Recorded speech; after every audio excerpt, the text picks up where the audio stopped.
燕。阿阿 Sa， 跟住有優啦。阿 Sa 睇住呢度，係啊睇住，係啊。Hello。跟住我哋有衛詩雅。咁窄嘅呢度，我喺呢度。好，我哋企呢度啦，係啦。跟住仲有盧覓雪，然後就係導演梁柏堅，歡迎晒咁多位，小心梯級啊！好啦，嗱，其實今日咧，大家就未睇呢部電影啦，亦都期待咗真係好耐時間啦。不如先喺一個唔劇透嘅方式之下，可唔可以同大家簡介下你哋嘅角色啊？俾阿 Sa 先啦。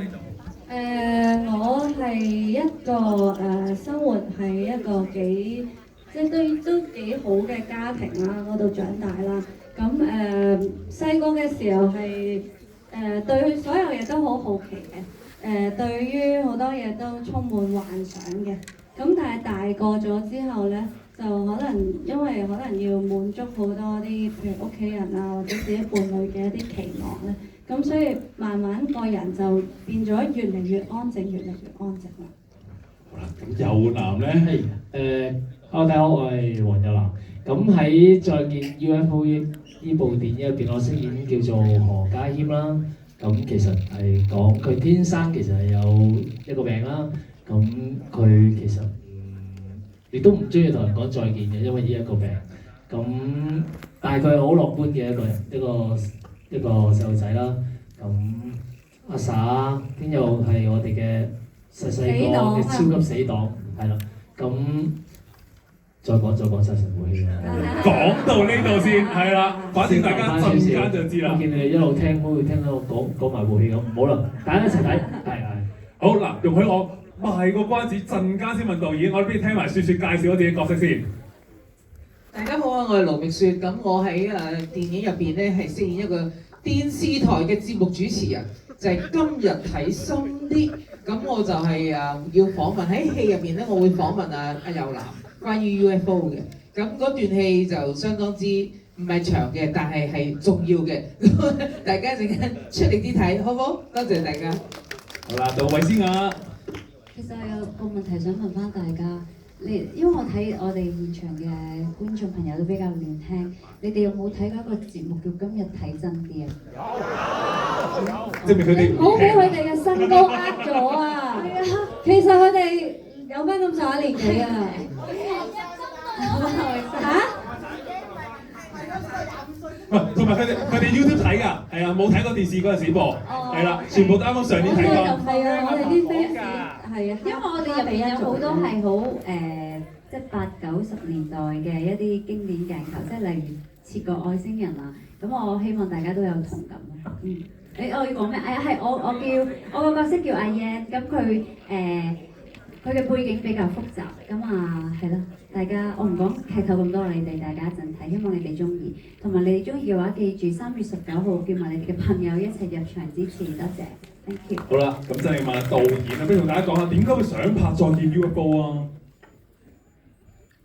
我想拍一個真正屬於香港人嘅故仔，跟住香港人一針見血就係呢一種啦。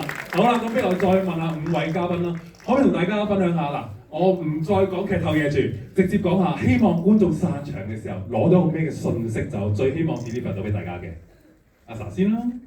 我其實自己睇咗一次啫，但係我睇嘅時候我都真係都幾真係好感動。其實一開始就算自己即係我個角色啦，我未出嚟，我已經流淚啦。但係嗰個流淚唔係話哇好傷感嗰啲，唔係啊，係好似係佢呢套戲喚醒咗我一個曾經嘅我自己咯。即係其實我都係本身係一個好開朗啊，好開心啊，即係對好多嘢我都係盡量諗好嗰邊嘅。咁但係你知你有時成長啊，生活你真係你都會有攰嘅時候，有迷失嘅時候㗎嘛。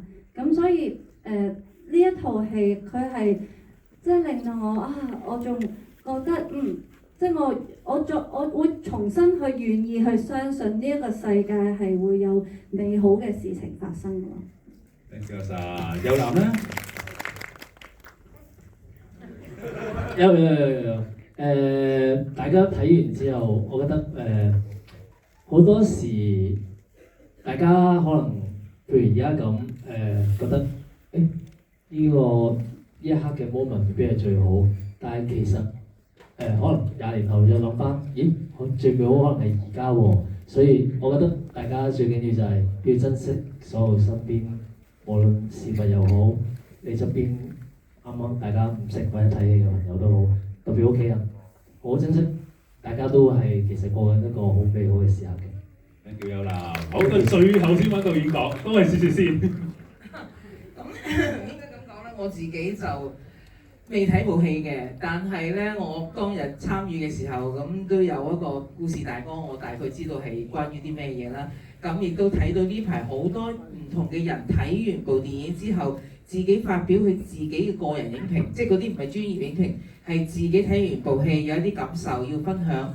咁我大概已經睇到個輪廓，其實係一個曾經嘅香港。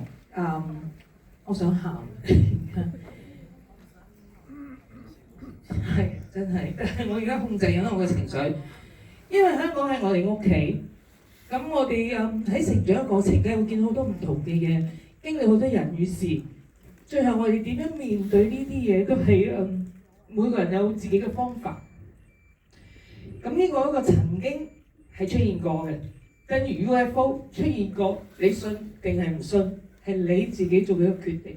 所以我自己咧就好有期望嘅，雖然我未睇下，但係我係相信嗰個曾經出現過嘅香港嘅。係佢哋做需要先。你先啊。我希望各位觀眾睇完之後，當然即係懷念過去，係希望大家有咁嘅感覺啦。咁啊，有啲人可以展望將來啦，但係好重要一樣嘢咧，都係珍惜當下。Thank you。最後到導演啦。曾經有觀眾話俾我知，睇完呢部戲，佢話睇呢部戲好似揭開自己嘅相簿，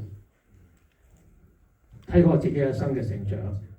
咁我想大家睇完呢部戲之後，翻屋企揭開你嘅相簿，睇翻你自己細個嘅時候，究竟你曾經有咩夢想？你行到呢一步嘅時候，你可以成就幾多個夢想？唔好放棄。即係仲有機會可以從頭再嚟過嘅。如果你覺得自己迷失咗嘅話，我哋俾再一次熱烈嘅掌聲，我哋再見咗一班嘅團隊。希望大家嚟緊今日睇完之後，由你哋開始，無論散場嘅時候帶住一個開心嘅笑容又好，感動嘅眼淚都好，都喺我哋社交網絡上面同多啲身邊嘅朋友介紹我哋呢部電影，可唔可以？可以。多謝你哋。咁喺呢個時候咧，不如請我哋嘅團隊啦，去到。